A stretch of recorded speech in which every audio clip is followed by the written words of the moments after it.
We're going to run our power and ground wire here up the side of the vehicle's frame. Be sure to stay away from all the moving components. You don't want to clip these wires or inadvertently pull them out.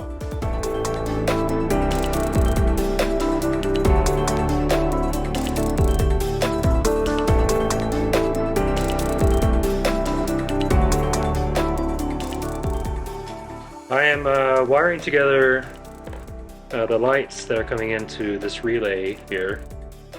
This wire is going to jump off to the battery.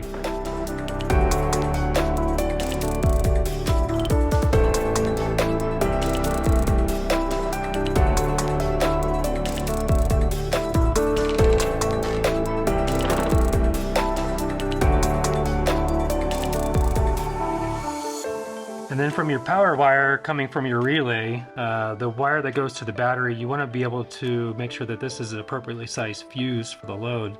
Alright, so the point of this inline fuse is to really prevent your wire from melting. If you're sending too much current through here, or if you have wired something incorrectly, you really want the fuse to pop before the wire starts to melt from the heat. So you really need to account for this. It's a safety thing, so it's something that you really can't skip.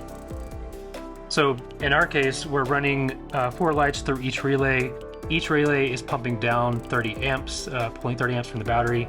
So we have a 40 amp fuse here inside the power wire going to the battery. If you're running 2 lights, they're going to run about 8 amps each, so it's going to give you 16 total amps. So you're going to want to run a 20 amp fuse inside this inline fuse, appropriately sized fuse for your load. And we're going to plug it right into this relay here, 30 amp relay.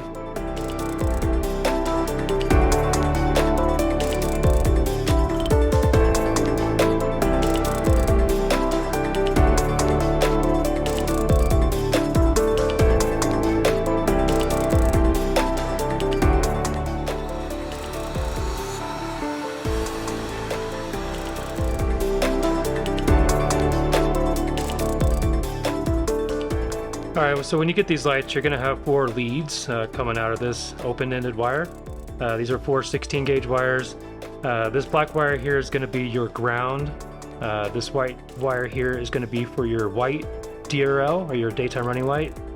This yellow wire here is going to be for your amber daytime running light. And this is going to be your main power. So you either have the choice of running the amber or the white, or you can run them together both on different switches. You can run these to just a normal DC switch on the inside. You can run these amber and white switches to a 3-way switch where you can have it on, off, on, where you can have one on white and then you can have it off, and then you can flip it down for the amber.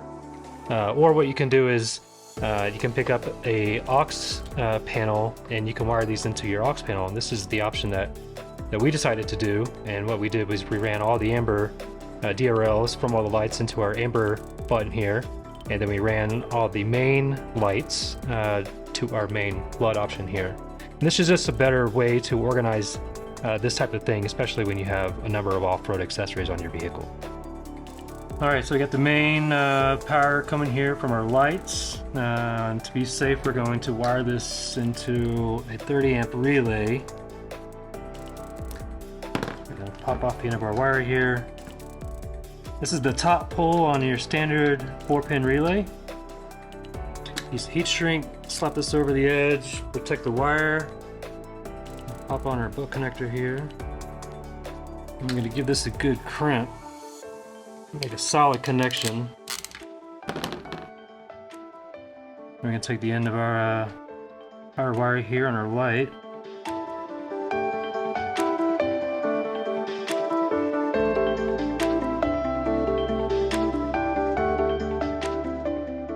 Alright, that's solid. We're going to take our heat shrink and slide it over our connection.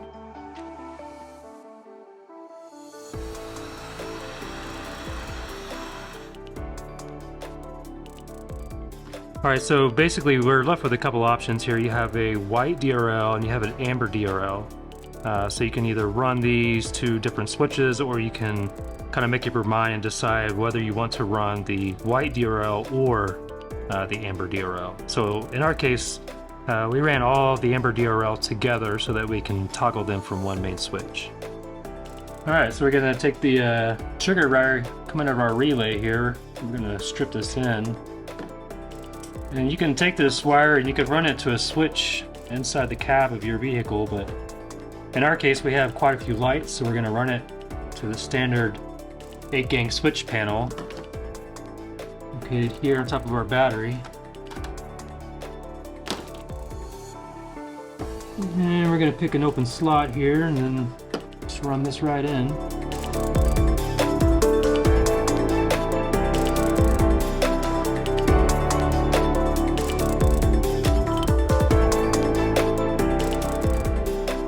Alright, so now we're going to take the power wire here, we're going to connect our DRL to it and so we can tap into our other ones. We've got our heat shrink wrap on here, protect the connection. We're going to slide our butt connector on.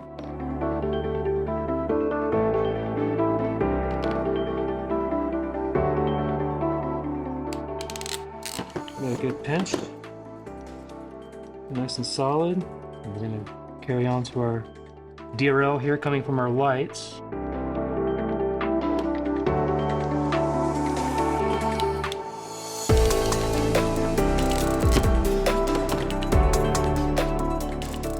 Alright, we got both of our connections here into our connector. We're going to run our sleeve over the top. Make sure we're still solid. What you want to do is you want to take your ground wire coming from the light, and you can either tack that to the vehicle's frame if you have a fresh connection there. Just remember the scraped paint away where you add that onto the frame.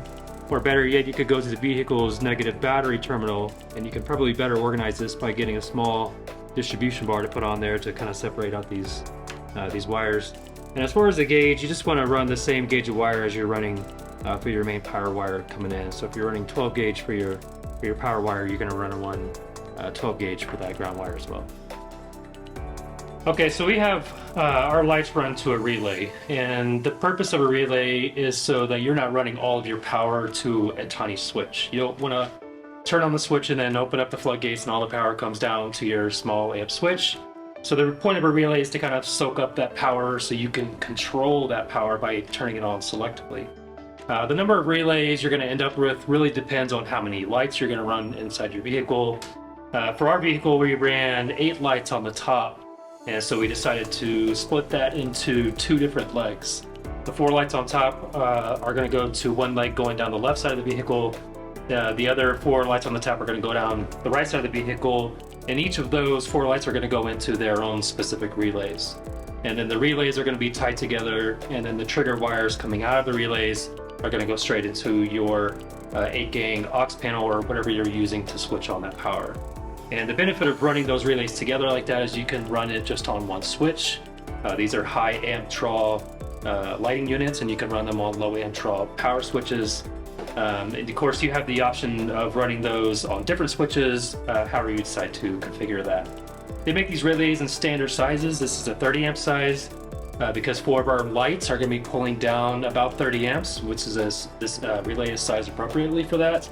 If you're going to end up running those through one relay, you'll want to get something like an 80 amp relay to handle that load.